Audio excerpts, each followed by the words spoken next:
हमारी दो अवस्थाएं हैं, एक है विचार वाली अवस्था, दूसरी है बिना विचार की अवस्था। हम एक समय पर इन दो में से किसी एक अवस्था में ही रह सकते हैं। हम या तो विचार वाली अवस्था में रह सकते हैं या बिना विचार वाली थॉटलेस अवस्था में रह सकते हैं। लेकिन हम में से ज़्यादातर लोग थॉट्स वाली अवस्था में ही रहते हैं। इस अवस्था में हमारे ब्रेन में एक के बाद एक थॉट्स आते रहते हैं, फिर वह थॉट्स थिंकिंग में तब्दील हो जाते हैं। फॉर एग्जांपल, हमें आम का थॉट्स आता है, उसके बाद थॉट्स आता है कि यहाँ की आम अच्छी है, यहाँ की आम अच्छी नहीं है, आफूस अच्छी है, केसर अच्छी नहीं है। ऐसे थॉट्स आने लगते हैं। इस थॉट्स की वजह से उससे रिलेटेड फीलिंग हमारे ब्रेन में ट्रिगर होने लगती है, फिर हमें राग द्वेष होता है, सुख दुख का अनुभव होता है। जबकि बिना थॉट्स की अवस्था में हमारे ब्रेन में कोई भी थॉट्स नहीं होते हैं, हमारा ब्रेन थॉट्सलेस होता है और कोई फीलिंग भी नहीं होती है। वह अवस्था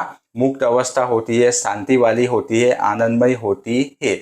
लेकिन हम में से हर एक लोग थॉट्स वाली अवस्था में ही रहते हैं। बिना थॉट्स वाली अवस्था में लाखों लोगों में से कोई एक ही रहता है। लेकिन उस अवस्था को प्राप्त किया जा सकता है, उसमें रहा जा सकता है। कैसे? अभ्यास के माध्यम से।